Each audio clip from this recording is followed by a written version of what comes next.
Hello दोस्तों, आज हम जानने वाले हैं होली क्यों मनाई जाती है। कुछ समय पहले की बात है।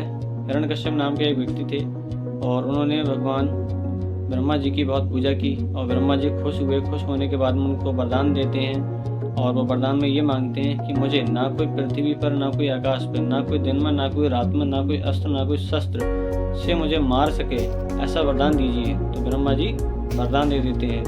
वरदान देने के बाद में वो अपने नगर में आते हैं पृथ्वी पर हिरण्यकश्यप और अपनी शक्तियों का दुरुपयोग करना शुरू कर देते हैं। सभी नगरवासी उससे अपनी पूजा करवाते हैं बोल बोल के कि मेरी पूजा करो, मैं ही भगवान हूँ। और बाहर के लोगों से भी और जैसे आस पड़ोस के गाँव के व्यक्तियों से भी सभी से अपनी पूजा करवाते हैं बोल बोल के कि मैं ही भगवान हूँ और मेरी पूजा करो। तो इस तरीके से सभी लोग उनकी पूजा करने लगते हैं मजबूरी बस। ठीक है, उन्हीं के घर में फिर एक प्रहलाद नाम के पुत्र का जन्म होता है और वो उन्हीं की पूजा नहीं करता है।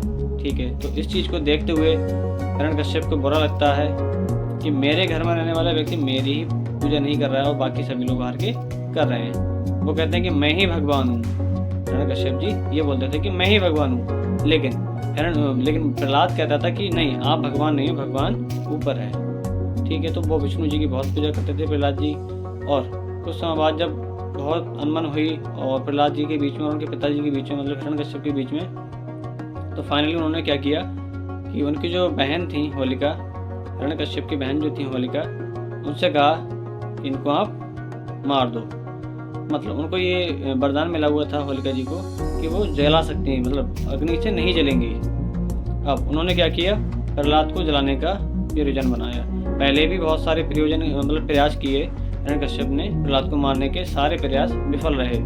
अब उसमें क्या हुआ, फिर उन्होंने अपनी बहन से कहा कि आप इनको जला दो। उनको ना जलने का वरदान मिला हुआ था, तो वो क्या करती हैं, इनको जलाने का कोशिश करती हैं, जलाती हैं, लेकिन वो खुद जल जाती हैं और प्रहलाद बच जाते हैं। क्यों? क्योंकि वो विष्णु भगवान का जप करते हैं, जब वो उसमें ढालती हैं तब।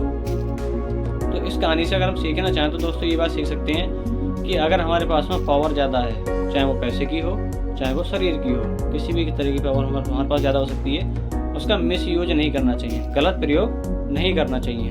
अगर हम गलत प्रयोग करेंगे तो हमें परिणाम भी गलत ही मिलेंगे। तभी से ये होली मनाई जाती है। तो मैं समझता हूँ आपको समझ में आया होगा। सीधा मकसद यही है होली का। और सारे लेसन से हम एक ही बात सीख सकते हैं कि बुरा किसी का नहीं सोचना चाहिए अगर आपके पास में ज़्यादा पावर है तब।